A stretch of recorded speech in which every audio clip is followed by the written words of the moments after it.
Nikola Tesla एक सर्बियाई अमेरिकी आविष्कारक, भौतिक विज्ञानी, यांत्रिक अभियंता, विद्युत अभियंता और भविष्यवादी थे। उनका थॉमस एडिसन के आविष्कारों में बहुत बड़ा योगदान रहा है। टेस्ला का जन्म 10 जुलाई 1856 को ऑस्ट्रेलियन स्टेट में हुआ था, जो अब क्रोएशिया है। बाद में उन्होंने अमेरिका की नागरिकता ग्रहण कर ली। उनके बारे में कहा जाता है कि वह व्यक्ति जिसने पृथ्वी को प्रकाश से सजाया। टेस्ला की प्रसिद्धि उनके आधुनिक प्रत्यावर्ती धारा अल्टरनेटिव करेंट यानी विद्युत आवृत्ति प्रणाली क्षेत्र में किए गए अभूतपूर्व योगदान के कारण रहा है।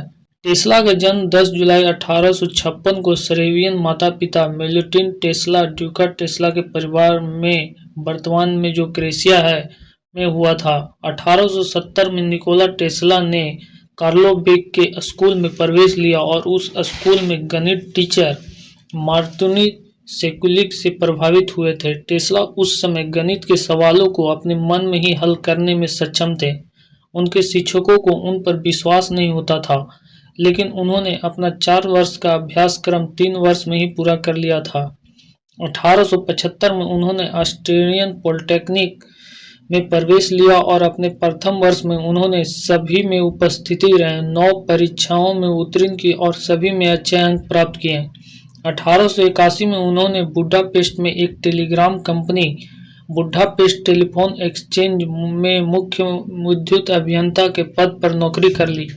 इस पर उन्होंने केंद्रीय संचार उपकरणों में अनेक सुधार किए और टेलीफोन एम्पलीफायर को नए रूप से बनाया। इसके लिए उन्होंने पेटेंट आवेदन नहीं किया। 1882 में उन्होंने थॉमस एल्वा एडिसन की company continental Edison company France में नौकरी कर ली और विद्युत उपकरण में अभिकल्पन में सुधार करने लगे। जून 1884 में उनका स्थानांतरण न्यूयॉर्क यानी अमेरिका में कर दिया गया। टेस्ला ने एडिसन के सामने उनके मोटर में अत्यधिक प्रभावी बनाने का प्रस्ताव रखा। एडिसन ने टेस्ला से यह कहा कि अगर वह इस कार्य में सफल हो गया तो उसे $50,000 देंगे। टेस्ला ने ऐसा कर दिखाया, लेकिन एडिसन अपने वादे से मुकर गया। एडिसन ने अपने वादे को अमेरिकन हास्य कहकर टेस्ला का मजाक उड़ाया। गुस्से में टेस्ला ने एडिसन का साथ छोड़ दिया।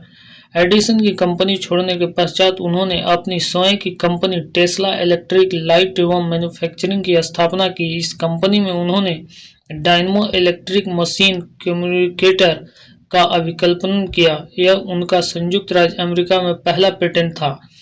टेस्ला की उपलब्धियां एडिसन से कम नहीं थी, लेकिन इस चुपचाप कहे रहने वाले व्यक्ति की सामाजिक चुंबकीय आकर्षण नहीं था जो एडिसन में था।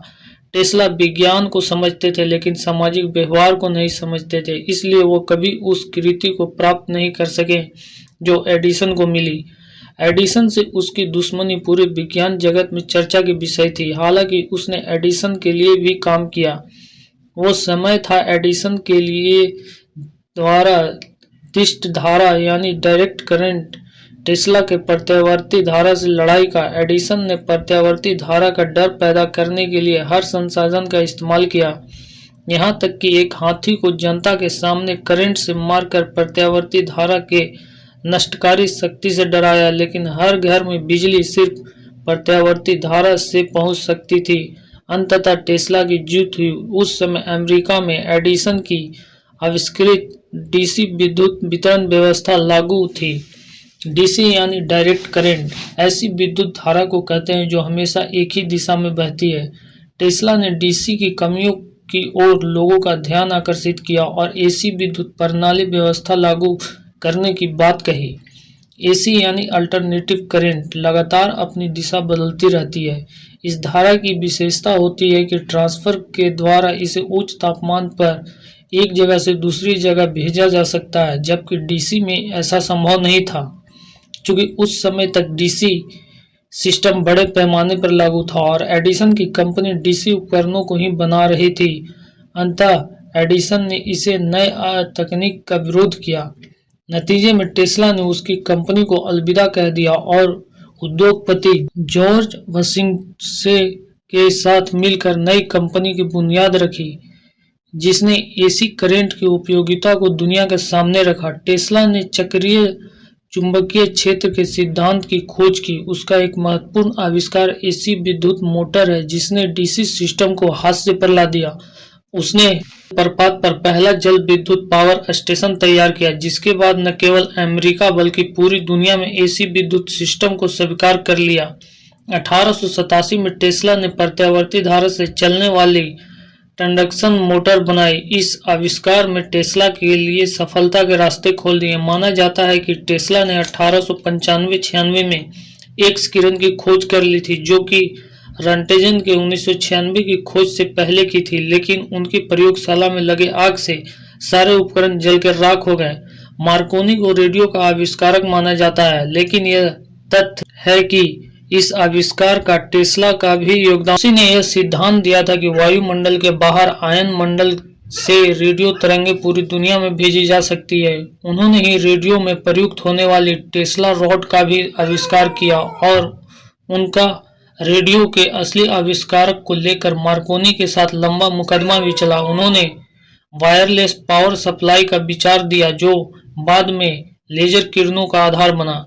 अपने एक प्रेजेंटेशन में उन्होंने लाखों वोल्ट की आकाशीय बिजली बनाकर सबको दंग कर दिया था। एक बार उन्होंने अपने उपकरण टेस्ला स्कोप पर कुछ अज्ञात सिग्नल रिकॉर्ड किए, जो उनके अनुसार किसी ग्रह से भेजे जा रहे थे। 1899 तथा 1900 के मध्य कोलोरेडो जलप्रपात में एक प्रयोग के दौरान उन्होंने कृत्रिम विद्युत तड़ित का निर्माण कर सबको चकित कर दिया। निकोला टेस्ला ने अपने जीवन काल में 300 पेटेंट प्राप्त किए। इससे अतिरिक्त टेस्ला द्वारा किए गए कई आविष्कार हैं जिसे उन्होंने पेटेंट नहीं करवाया। टेस्ला हर दिन सुबह 9 बजे से शाम 6 बजे तक कार्य करते थे और रात के 8-10 को भोजन करते थे। उसके पश्चात सुबह के 3 बजे फिर से कार्य में जुट जाते थे। व्यायाम के लिए रोजाना 8 से 10 मील पैदल चलते थे। अपने जीवन के अंतिम दिनों में पूर्णतः शाकाहारी हो गए थे और भोजन के रूप में दूध, ब्रेड और शहद, सब्जियों का रस लिया करते थे। टेस्ला का दावा किया करते थे कि उन्हें 2 घंटे की नींद पर्याप्त है, लेकिन वह अपने कार्य के दौरान झपकियां लिया करते थे। टेस्ला ने अनेक पुस्तकों का अध्ययन किया था। माना जाता है कि उनमें विलक्षण स्मृति थी। वो 8 भाषाओं के जानकार थे, जिसमें सर्बो क्रोएशियन, चेक, अंग्रेजी, फ्रेंच, जर्मन, हंगेरियन, इटालियन और लैटिन थी। टेस्ला अविवाहित थे और उनका मानना था कि उनका ब्रह्मचर्य उनके वैज्ञानिक उपलब्धियों में सहायक रहा है। उनके द्वारा सर्वप्रथम wireless technology, wifi, mobile phone, drone, high speed aircraft, remote control आदि की भविष्यवाणी की गई थी, जो कि आज साकार हो चुकी है। आपको ये वीडियो कैसे लगी आप हमें कमेंट कर बताइएगा। वीडियो को प्लीज लाइक, शेयर और सब्सक्राइब करना ना भूलें। धन्यवाद।